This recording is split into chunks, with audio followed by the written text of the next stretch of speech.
right, breaking news this morning. A brand new CNN poll out just minutes ago on the eve of key off-year elections. With us now is CNN's Washington bureau chief and political director David Chalian. D-Chow, we got big numbers here on the president's approval rating, which I guess really is upside down at historic levels. It is, John, and just consider this brand new CNN poll sort of a mood ring, if you will, as we head into Election Day tomorrow and that we're 1 year away from the midterms. That approval rating for the president, it is at a low point of his second term. 37% of Americans in our poll approve of the job Trump is doing. 63% disapprove. Take a look at his approval in this term over time. You see here, he was up hovering near 50% in his honeymoon after the inauguration, and it has been going down pretty steadily since, now at 37%. And also, just to give a sense here of how Americans are reacting to what he's doing, Trump has gone too far when it comes to using presidential power. 61% of our poll respondents say that is true. Trump has gone too far deporting undocumented immigrants. 57% say that is true. That's up from February. In fact, this question, Norah O'Donnell asked him on 60 Minutes last night. He said the exact opposite. He thinks it doesn't go far enough. The American people disagree, according to our new poll. You said use this poll as a kind of mood ring. What is the ring telling you about the mood elsewhere? Well, we sort of do that directional. How are things going in the country? Only 32% of Americans, John, say they're going well. 68% say going badly. What's driving that? Well, what is top of mind for Americans? The economy and cost of living, far and away. 47% of Americans say it's the most important issue facing the U.S. Then the state of democracy at 26%. Immigration, crime and safety a little lower down. So, given that the economy is so hugely important to Americans, what do they think of Trump's policies affecting the U.S. economy? 61% of Americans in this poll say that his policies have worsened the U.S. economic conditions. Only 27% say they have improved them. Yeah, those were the numbers that really jumped out to me when you said have people telling you the economy is the most important thing, yet Donald Trump, the president, is not helping in that area. That gives you a sense of why his disapproval rating might be so high. So, Dave, we've got elections tomorrow. Let's not talk about those. Let's talk about the ones a year from tomorrow. Yes, well, the elections tomorrow will be interesting, too. But you're right. We did take our first look a year out at that generic congressional ballot. Would you vote for the Democrat or the Republican in the battle for Congress? 47% say they would vote for the Democrat, 42% the Republican. This Democratic advantage, it is an advantage, but it's not nearly as large of an advantage Democrats had 8 years ago, coming to the end of Donald Trump's first year in office in 2017. That teed up their huge midterm victories in 2018. However, we do see that Democrats are far more motivated to vote than are Republicans. If you look here, those that tell us they're extremely motivated to vote in the midterms, Democrats and Democratic-leaning independents, 67% say they're extremely motivated. That compares to 46% of Republican and Republican-leaning independents. But, John, the Democratic Party brand is still a problem for the party. Look at this.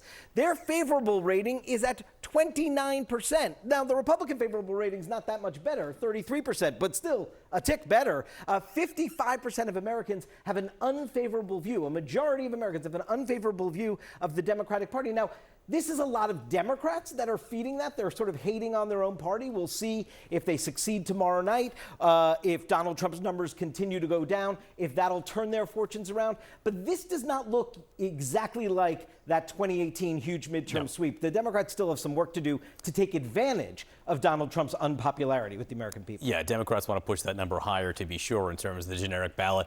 We'll get some new data points tomorrow when actual voters go to actual polls. We will be talking to you extensively, I'm sure, through the next 48 hours. David Chalian, great to see you. Thanks so much. Joining me now in the group chat, Francesca Chambers, White House correspondent for USA Today, Stephen Collinson, CNN Politics senior reporter, and Sarah Fisher, CNN senior media analyst and senior media reporter at Axios. I want to start with his approval rating among independents throughout the years, throughout this year. So in mid-February, he was at 43%. Now he's down to 28%. That's a 15-point drop, and I always like to point out independents specifically. The independents will be key as we head to the midterm elections. But does the White House think they're key? Like, how do they look at the electorate, and where do they think are areas of concern? He thinks that he's doing well. I mean, he just said that himself. But with respect to his approval rating, it wasn't just the CNN poll. There was an ABC News Washington Post Ipsos poll that had roughly similar findings about his disapproval rating among 6 in 10 Americans too. And so when it isn't one poll, you can't say that that's an outlier. It's multiple polls at this point that are showing that. Obviously, they still have a year until those midterm elections, and so much can happen between now and then. But I think the generic ballot test over the weekend also was showing an edge for Democrats. Yeah, unfortunately, Democrats don't have generic Democrats, right? Like, it's more complicated. So are they able to take advantage of this in elections as we look ahead this week? Yeah, I think that's what the elections this week are about. They clearly have an opening. The president appears to be getting into the kind of territory that's generally very dangerous for a president looking forward to the midterm elections. But the question is, do Democrats have a message that can exploit that? Is the country willing to give them a hearing?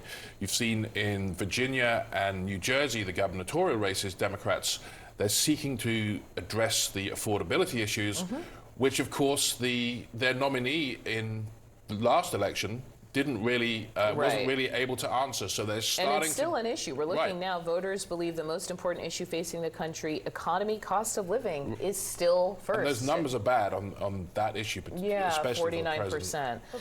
So the problems that Democrats face is, if you take a look at 2018, the numbers that they were pulling ahead were so much more drastic than they are now. So ahead of the 2018 midterm where Democrats swept, it was very obvious that they were going to sweep. They have a slight edge now, but it's nothing like what we saw 8 years ago. Can I ask you, Sarah, what was interesting about this being an interview, 60 Minutes, CBS, under its new leadership, different anchor maybe than people are used to seeing at that time slot? The venue here matters. A lot. So the context here is that CBS's parent company, Paramount, merged with a company called Skydance Media after they essentially made concessions to the Trump administration.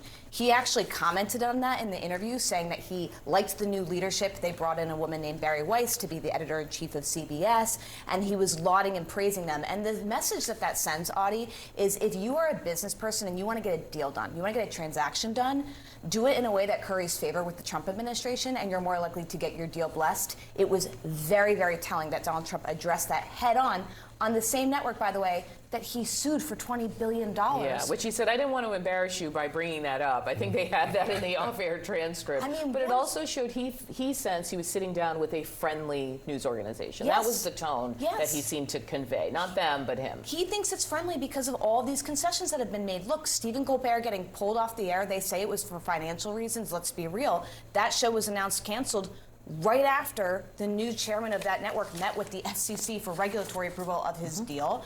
You had so many instances where 60 Minutes employees came out and said, like, we felt like this program is not what it was in terms of editorial independence. Clearly, all of that is sending a signal to the White House that this is not the institution that it was. It's more friendly to you.